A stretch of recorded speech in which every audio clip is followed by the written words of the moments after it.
നമസ്കാരം. എനിക്കെതിരെ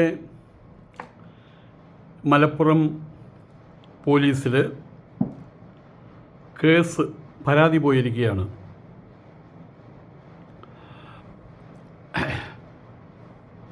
എനിക്കെതിരെയുള്ള പരാതിയിൽ പറയുന്നത് കുഞ്ഞാലിക്കുട്ടി എന്ന മുസ്ലിങ്ങളുടെ മന്ത്രിയെ അസഭ്യം പറഞ്ഞു എന്നുള്ളതാണ്. അത് നിഷേധിക്കാൻ എനിക്ക് കഴിയില്ല. കാരണം അതിൻ്റെ വീഡിയോകൾ ഞാൻ സോഷ്യൽ മീഡിയയിൽ അപ്ലോഡ് ചെയ്തിട്ടുണ്ടല്ലോ. ഇപ്പോൾ ഈ പരാതിയുടെ കാര്യം ഒരു മുഖവരിയും കൂടാതെ ഞാനൊരു കാര്യം പറഞ്ഞോട്ടെ. ഈ സർക്കാർ അധികാരത്തിൽ വന്നതിന് ശേഷം എനിക്കെതിരെ പരാതി കൊടുത്ത ഇതേ യൂത്ത് ലീഗുകാർ വിളിച്ച മുദ്രാവാക്യം എന്തായിരുന്നു? തൊടുപുഴയിൽ ഏതവനാട സുകുമാരൻ, ഏതവനാട വെള്ളാപ്പള്ളി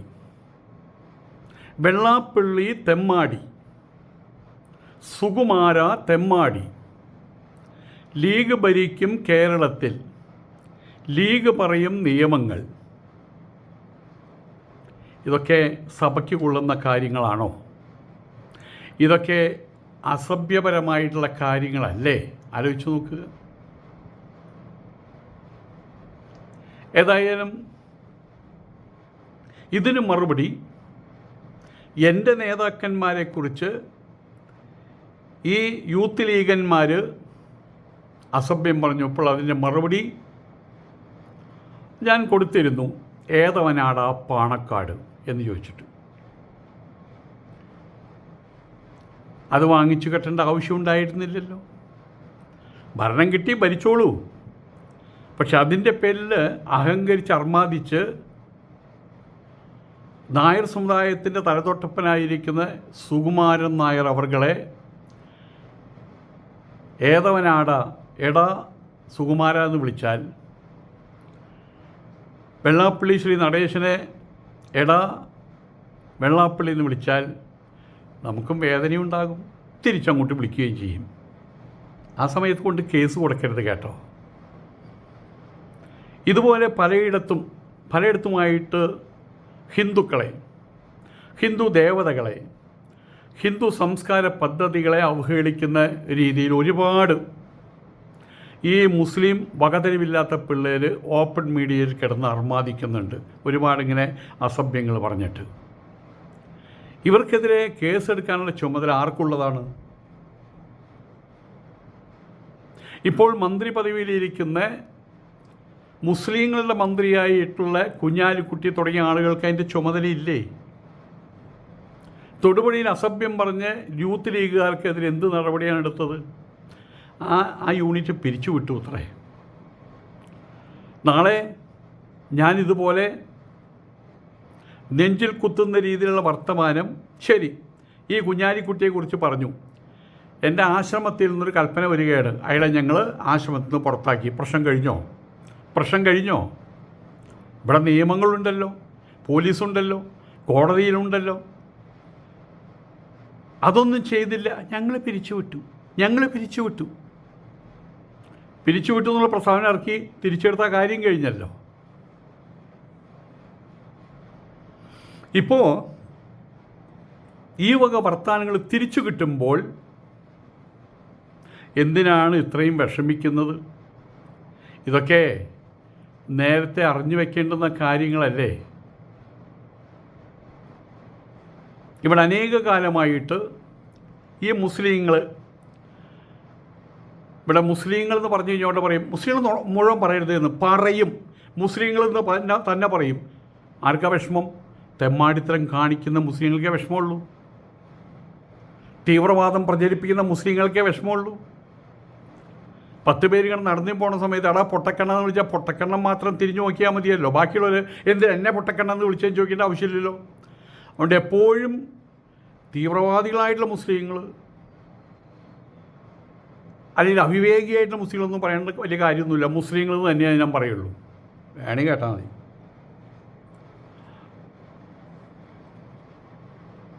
ഇവിടെ അനേക കാലമായിട്ട് മുസ്ലിങ്ങളുണ്ട്, ഹിന്ദുക്കളുണ്ട്, ക്രിസ്ത്യാനികളുണ്ട്, ജൂതന്മാരും ഉണ്ടായിരുന്നു. ഇപ്പോൾ അവിടെ ഒന്നോ രണ്ടോ ഫാമിലിയേ ഉള്ളൂ അത്രേ.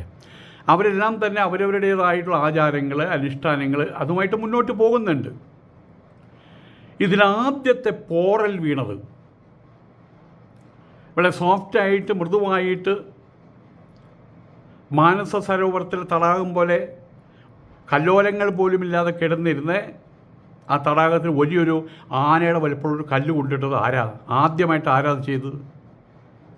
നമ്മളുടെ അബുദാബിയിൽ ഗുഹയിൽ താമസിക്കുന്ന ഒരു ഫക്ക്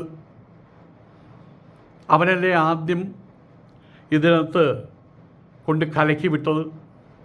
ഓണം ഡിപ്ലോമാറ്റിക്കായിട്ട് അവൻ്റെ അമ്മയുടെ അല്ലെങ്കിൽ അവൻ്റെ വാപ്പയുടെ ഉമ്മയുടെ ഡിപ്ലോമസി, ഓണം ഡിപ്ലോമാറ്റിക്കായിട്ട് മാത്രമേ ഏറ്റുവാങ്ങാൻ പാടുള്ളൂ എന്ന് ഇപ്പോൾ ഓണം വരാൻ പോവുകയാണ്.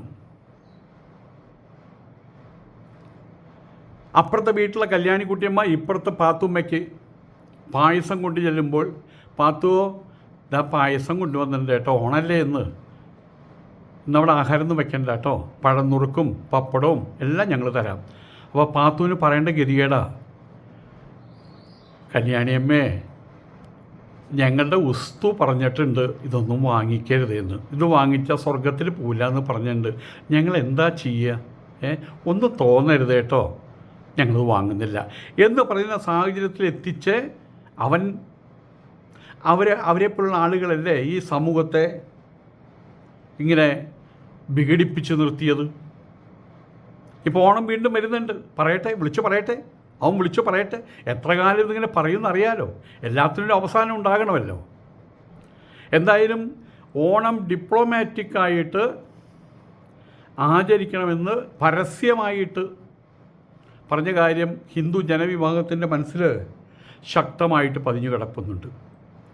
ഒരു അറേബ്യൻ കൺട്രിയിൽ പോയിട്ട്, സൗദി അറേബ്യയിൽ പോയിട്ട് ഏതെങ്കിലും ഒരു ഹിന്ദു മറ്റുള്ള ഹിന്ദുക്കളോട് രഹസ്യമായിട്ടല്ല ഓപ്പണായിട്ട് പറയുകയാണ്, റോട്ടിൽ നിന്ന് പ്രസംഗിക്കുന്നു, അതിൽ ഓപ്പൺ മീഡിയയിൽ വീഡിയോ ഇടുന്നു, നിങ്ങൾ റംസാൻ കാലഘട്ടം ആഘോഷിക്കരുത്, ആചരിക്കരുത് എന്ന് പറഞ്ഞിട്ട്.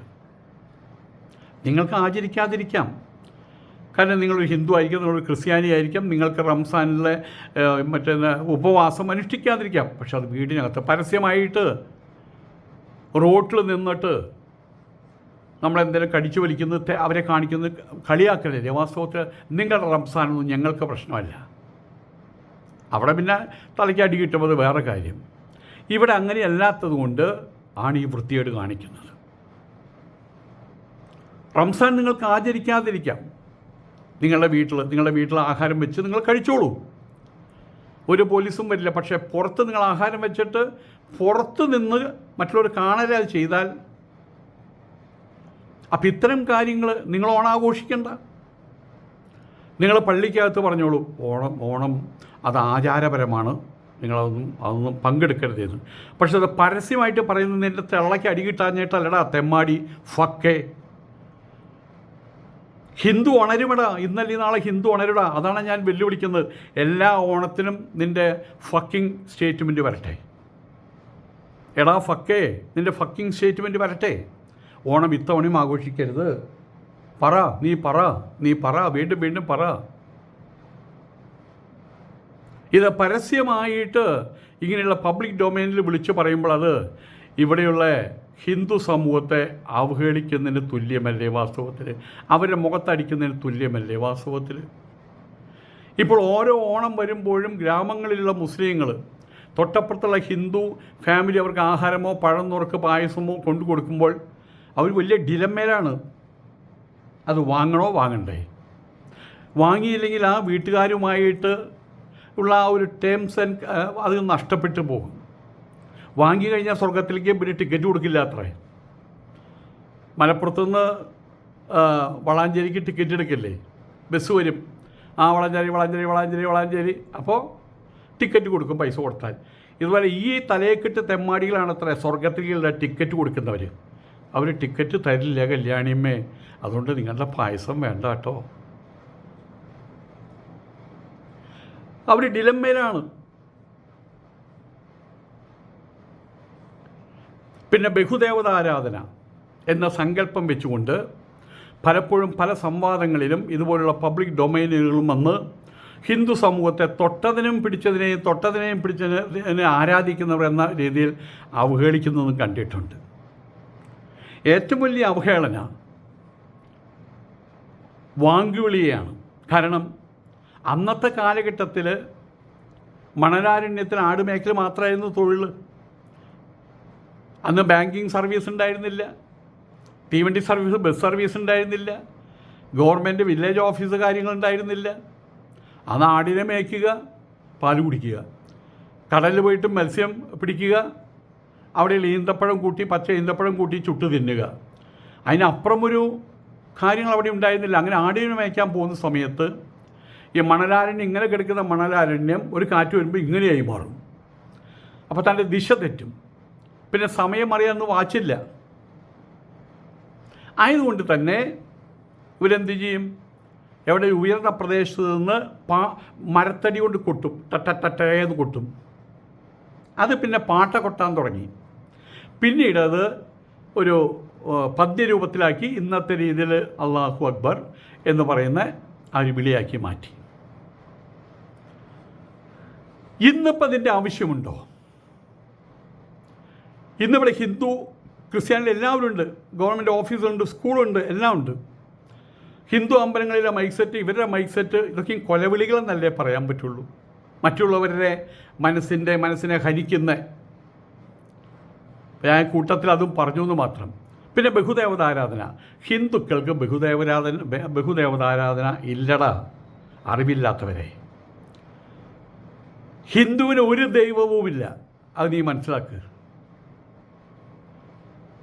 ഒരിക്കൽ ഞാൻ അബുദാബിയിൽ പോയ സമയത്ത് അവിടുത്തെ ഒരു ഷെയ്ഖ്, അതിന് മീശ എന്നാണ് പറയുക, അദ്ദേഹം ചോദിച്ചൊരു ചോദ്യമുണ്ട്, അറിയാൻ വേണ്ടി ചോദിക്കുകയാണ് കേട്ടോ, വളരെ വിനയവാനായിട്ട്. എന്താണ് അങ്ങയുടെ മനസ്സ്? What's the difference between these two aspects, this Al Quran and Bhagavadgita? ഞാൻ പറഞ്ഞു, there is a god in Quran.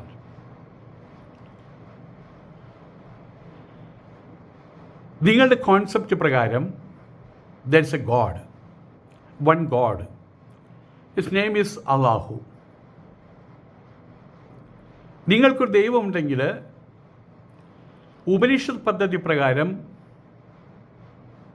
V don't have any kind of single god, several god system ഒന്നുമില്ല. We have only god. ദൈവമേ ഉള്ളൂ. കാണുന്നതും കേൾക്കുന്നതും അനുഭവിക്കാൻ കഴിയുന്നതും നമുക്ക് ഏതൊരു വസ്തുവിനെ ഉണ്ട് എന്ന് പറഞ്ഞാൽ ദാറ്റ് മീൻസ് എക്സിസ്റ്റൻസ്. ഉണ്ട് എന്ന് പറഞ്ഞാൽ അതിൻ്റെ ആന്തരികമായിട്ടുള്ള ചൈതന്യം എന്തോ, അതാണ്, ആ തത്വമാണ് ആരാധനയ്ക്ക് അർഹത. അപ്പോൾ നമ്മൾ ആരാധിക്കേണ്ട ആവശ്യമില്ല. നമ്മളും അത് തന്നെയാണ്, ഇതും അത് തന്നെയാണ്, അതും അത് തന്നെയാണ്, സർവവും അത് തന്നെയാണ്. അപ്പോൾ ആരെ ആരാധിക്കാൻ, അങ്ങനെ കുറേ കാര്യങ്ങളുണ്ട്. പക്ഷേ ഈ തെണ്ടിപ്പിള്ളേരെ സംബന്ധിച്ചിടത്തോളം അവരുടെ ധാരണ എന്താ? കണ്ടില്ലേ, ഗുരുവായൂരപ്പൻ ദൈവം, അയ്യപ്പൻ ദൈവം, ചോറ്റാനിക്കര ദൈവം, വൈക്കത്ത് ദൈവം, ഇതാണ് ഇവർ കരുതി വെച്ചിട്ടുള്ളത്. അറിവില്ല. എഴുതാനും വായിക്കാനും അറിവില്ലാത്തൊരു സമൂഹം ഇപ്പോഴും അവരുടെ കൂട്ടത്തിൽ വലുതായിട്ടൊരു സമൂഹമായിട്ട് ഇപ്പോഴും നിലകൊള്ളുന്നുണ്ട്. ഇവറ്റകൾ ഈ രീതിയിൽ ഹിന്ദു ജനവിഭാഗത്തെ അവഹേളിക്കുമ്പോൾ ആരാണ് അരുതെന്ന് പറഞ്ഞ് അതിനെ വിലക്കേണ്ടത്? അതിലിരുന്ന് അർമാദിച്ച് രസിക്കാൻ പാടില്ലാത്തത് ആരാണ്? അവരൊക്കെ മിണ്ടാട്ടം മുട്ടിയവരായിട്ടിരിക്കുക, പിള്ളേരെന്തെങ്കിലും ആയിക്കോട്ടെ എന്നുള്ള രീതിയിൽ കുട്ടിക്കുരങ്ങിനെ കൊണ്ട് ചുടിയോറ് വാന്തിക്കുന്ന പരിപാടി. അപ്രകാരമുള്ള ചെറു സംഭവങ്ങൾ ഇവിടെ നിത്യം ഈ മുസ്ലിങ്ങളുടെ വകതിരിവില്ലാത്ത പിള്ളേർ അനുവർത്തിച്ച് കാണുന്നുണ്ട്. ഇപ്പോൾ എടുത്തു പറയാൻ കഴിയുന്ന മറ്റൊരു കാര്യം ഈ അടുത്തുണ്ടായത്, എല്ലാം പറയാൻ പറ്റില്ല, മനസ്സിലൊരുപാടുണ്ട്, ഉണ്ടായ കാര്യമാണ് നിലവിളക്ക് കൊളുത്തൽ സംബന്ധിച്ചിട്ടുള്ളത്. ഒരു വനിതാ MLA ഫാത്തിമ തഹലിയ, വിദ്യാഭ്യാസമുള്ള കുട്ടിയാണ്. അത് നിലവിളക്ക് കൊളുത്തിയപ്പോഴുണ്ടായ പുകിലുകൾ നമ്മൾ കണ്ടതാണ്. ഉടനെ തലയെക്കെട്ടുകാർ വന്നു, അങ്ങനെ പാടില്ല, ഇങ്ങനെ പാടില്ല, അങ്ങനെ പാടില്ല, ഇങ്ങനെ പാടില്ല. ഇപ്പം തലയെക്കെട്ടുകാരുടെ ഡ്യൂട്ടി എന്താ അറിയോ? സ്വന്തം മോളെ കല്യാണം കഴിക്കാൻ പാടുമോ? അത് ആ കിതാബിൽ ഇങ്ങനെയാണ് പറഞ്ഞിട്ടുള്ളത്, ഈ കിതാബിൽ വേറെ തരത്തിലാണ് പറഞ്ഞിട്ടുള്ളത്. അപ്പോൾ ഇതിൻ്റെ മിഡിൽ നിൽക്കുന്ന വേറെ ഏതെങ്കിലും കിതാബുണ്ടോ? സ്വന്തം മകളെ കല്യാണം കഴിക്കാൻ പാടുണ്ടോ? പെണ്ണിലുണ്ടായ പെണ്ണിനെ കല്യാണം കഴിക്കാൻ പാടുണ്ടോ? വേശ്യാസ്ത്രീയിലുണ്ടായ തൻ്റെ ബീജത്തിലുണ്ടായ പെൺകുട്ടിയെ പ്രായപൂർത്തിയാവുമ്പോൾ കല്യാണം കഴിക്കാൻ പാടുണ്ടോ? ഇനി ഇവിടെ പറ്റിയില്ലെങ്കിൽ പരലോകത്ത് പോയി കല്യാണം കഴിക്കാൻ എത്ര വൃത്തികെട്ട രീതിയിൽ. അതാണിപ്പോൾ ചർച്ചാ വിഷയം. ഇവരുടെ. ഏതായാലും ഫാത്തിമ തഹ്ലിയ നിലവിളക്ക് കൊളുത്തിയ സമയത്ത് അത് ഒരുപാട് അതിൻ്റെ പേരിൽ സങ്കടങ്ങൾ സഹിക്കേണ്ടി വന്നു. പിന്നെ ഒരു MLA ആയതുകൊണ്ട് അടങ്ങി എന്ന് മാത്രം. ഒരുപാട് പ്രശസ്തരായിട്ടുള്ള മുസ്ലിങ്ങൾ നിലവിളക്ക് കൊളുത്തുന്നുണ്ടല്ലോ. അറേബ്യൻ രാജ്യങ്ങളിലുള്ള രാജാക്കന്മാർ ഓണാഘോഷം നടത്തുന്നുണ്ട്, ഓണസദ്യ കഴിക്കുന്നുണ്ട്, നിലവിളക്ക് കൊളുത്തുന്നുണ്ട്. ഇതൊക്കെ നമ്മൾ കാണുന്നുണ്ട്.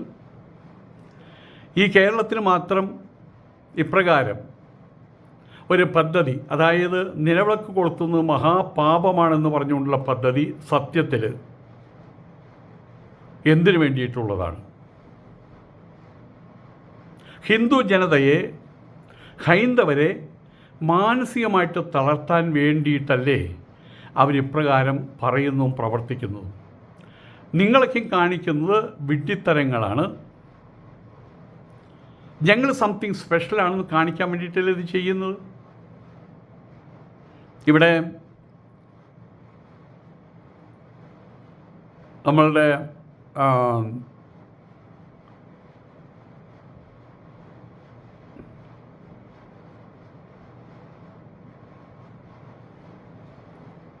ഇവിടെ ഈ പ്രകാരം നിലവിളക്ക് കൊളുത്താതിരിക്കുന്നത് അതൊരു മഹാപാപമാണ്.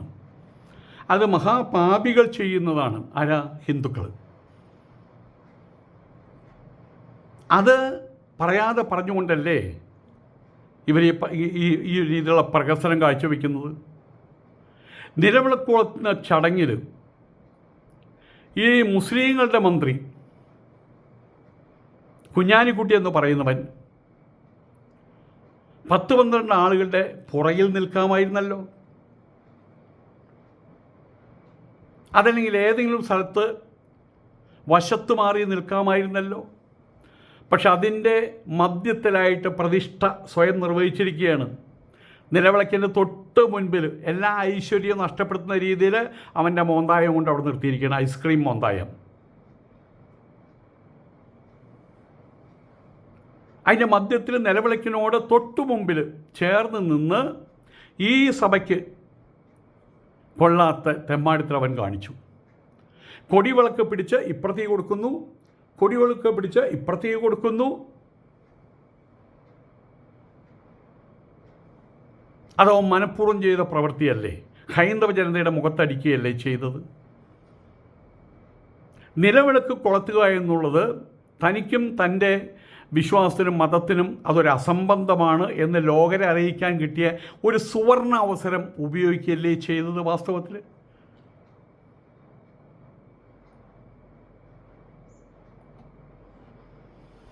നിലവിളക്ക് കൊളുത്തുക ഇത് കണ്ട സമയത്ത് എന്നിലുണ്ടായ കടുത്ത രോഷം, വികാരത്തള്ളിച്ച, അത് ഞാൻ എൻ്റെ ഉള്ളിൽ നിന്ന് വന്ന അതേ വാക്കുകൾ പുറത്ത് ചാടിച്ച് പരസ്യപ്പെടുത്തി. ഉള്ളിൽ വന്ന വാക്കുകൾ അവിടെ തന്നെ തങ്ങി നിന്നില്ല, പുറത്തേക്ക് വന്നു. അവിടെ തൊട്ടടുത്ത് മന്ത്രി KM ഷാജി അവർകളുണ്ടല്ലോ, അദ്ദേഹം നിലവിളക്ക് കൊളുത്തുകയും ചെയ്തു. ഇതിനു മുമ്പ് മെഗാസ്റ്റാർ മമ്മൂട്ടി എത്ര സ്ഥലങ്ങളിൽ നിലവിളക്ക് കൊളുത്തിയിട്ടുണ്ട്. അതുപോലെ അറേബ്യൻ കൺട്രീസിലുള്ള രാജാക്കന്മാർ നിലവിളക്ക് കൊളുത്തുന്നത് ഞാൻ കണ്ടിട്ടുണ്ട്. അമേരിക്കൻ പ്രസിഡന്റ് ഒബാമ ഒരു ദീപാവലി കാലഘട്ടത്തിൽ നിലവിളക്ക് 5 വിളക്കും കൊളുത്തിയതിന് ശേഷം, നിലവിളക്ക് കൊളുത്തിയതിന് ശേഷം അദ്ദേഹത്തിൻ്റെ ആ ദീപാവലിയുടെ മാഹാത്മ്യം അദ്ദേഹത്തിൻ്റെ ഭാഷയിൽ അദ്ദേഹം വിളിച്ചു പറഞ്ഞു, പ്രസംഗിച്ചു. ഇത് നമ്മൾ കണ്ടിട്ടുള്ളതാണ്. എല്ലാത്തിനും ഉപരിയായിട്ട് നമുക്കെല്ലാവർക്കും പ്രിയങ്കരനായിരിക്കുന്ന ശ്രീ യൂസഫ് അലി സാഹിബ് നിലവിളക്ക് കൊളുത്തുന്നില്ലേ? എന്താ, അവരൊന്നും മുസ്ലിങ്ങളല്ലേ? പിന്നെ ഇതിനൊരു ന്യായീകരണം പറയുന്നുണ്ട്. ഓരോരുത്തർക്കും അവരവരുടെ വിശ്വാസം അല്ലേ വലുത് എന്നുള്ളത്. അത് നല്ല ന്യായീകരണമാണ്. പക്ഷേ ആ വിശ്വാസം മറ്റുള്ളവരുടെ വിശ്വാസങ്ങളെ ഹനിക്കുന്നതാണെങ്കിൽ അതിൽ നിന്ന് മാറി നിൽക്കേണ്ടതല്ലേ? പരസ്യമായിട്ട് ഒന്നും ചെയ്യാതെ മാറി നിൽക്കേണ്ടതല്ലേ? വീട്ടിനകത്ത് ചെയ്യാലോ, അവരുടെ ആചാരം സമൂഹത്തിന് കൊള്ളാവുന്ന അല്ലെങ്കിൽ വീട്ടിനകത്ത് ചെയ്യാമല്ലോ. അതുകൊണ്ടാണ് കുഞ്ഞാലിക്കുട്ടി നടത്തിയ പ്രഹസനത്തെ സംബന്ധിച്ച് ഞാൻ കടുത്ത ഭാഷയിൽ പറഞ്ഞത്. അയാൾക്ക് നിലവിളക്ക് കൊളുത്തുന്ന ചടങ്ങിൻ്റെ മധ്യത്തിൽ തന്നെ വന്ന് നിൽക്കേണ്ടതുണ്ടായിരുന്നുവോ എന്നാണ് ചോദിച്ചത്. ഇപ്പോൾ എനിക്കെതിരെ കേസെടുത്തിരിക്കുകയാണ്. അത് വലിയൊരു കാര്യമാണ് എന്നെ സംബന്ധിച്ചിടത്തോളം. ഇനി വരുന്ന ദിനങ്ങളിൽ ഈ അവിവേകശാലികൾ ഹിന്ദുക്കളെ അപഹസിക്കുമ്പോൾ, അധിക്ഷേപിക്കുമ്പോൾ അവർക്ക് പറയാമല്ലോ, സ്വാമിക്കെതിരെ കേസെടുത്തവർ ഇപ്പോഴെന്താ മിണ്ടാതിരിക്കുന്നത് എന്ന്. ഈ കുഞ്ഞാലിക്കുട്ടി എന്ന് പറയുന്നവനെ ഒരു സ്റ്റേറ്റ് മിനിസ്റ്ററായിട്ട് എനിക്ക് കാണാൻ കഴിയുന്നില്ല. അയാൾ മുസ്ലിങ്ങളുടെ ഒരു മന്ത്രി മാത്രമായിട്ടാണ് എനിക്ക് കാണാൻ കഴിയുന്നത്. അയാൾ എൻ്റെ നേതാവൊന്നുമല്ല. ഞാൻ ഒരു ഹിന്ദുവാണ്. എൻ്റെ നേതാക്കന്മാർ ശ്രീ സുകുമാരൻ നായർ, അവർ ശ്രീ വെള്ളാപ്പള്ളി നടേശൻ അവർകൾ അടക്കമുള്ള ആളുകളാണ്. ഇനി അങ്ങേയറ്റം പോകുമ്പോൾ ഇന്ത്യൻ പ്രധാനമന്ത്രി നരേന്ദ്രമോദി എൻ്റെ നേതാവാണ്. ആഭ്യന്തരമന്ത്രി അമിത്ഷാ എൻ്റെ നേതാവാണ്. യോഗി ആദിത്യനാഥ് എൻ്റെ നേതാവാണ്. RSSൻ്റെ സർസംഘചാലക് ശ്രീ മോഹൻ ഭാഗവത് എൻ്റെ നേതാവാണ്. ഇപ്പോൾ ഒന്ന് മാത്രമേ പറയാനുള്ളൂ, ഭരണം കിട്ടിയിട്ടുണ്ട്, അത് വെച്ച് അങ്ങോട്ട് ഭരിച്ചോളൂ. അത് വെച്ച് ഭരിച്ചോളൂ, അതിനുള്ള അവകാശമുണ്ടല്ലോ. ഇന്ത്യയാണല്ലോ, ഇത് അറേബ്യൻ കൺട്രി ഒന്നല്ലോ, നിങ്ങൾ ഭരിച്ചോളൂ. അഹങ്കരിക്കരുത്. മറ്റുള്ളവരുടെ മേലെ കയറി എന്ന് അവിടെ ചവിട്ടിക്കുട്ടി അർമാദിക്കരുത്. അങ്ങനെ ചെയ്താൽ വലിയ രൂപത്തിൽ തന്നെ തിരിച്ചടി കിട്ടും. അത് സഹിക്കാൻ ഇന്നത്തെ ഇന്ത്യൻ സാഹചര്യത്തിൽ ഇവിടെയുള്ള മുസ്ലിങ്ങൾ കുറേ കഷ്ടപ്പെടും കേട്ടോ.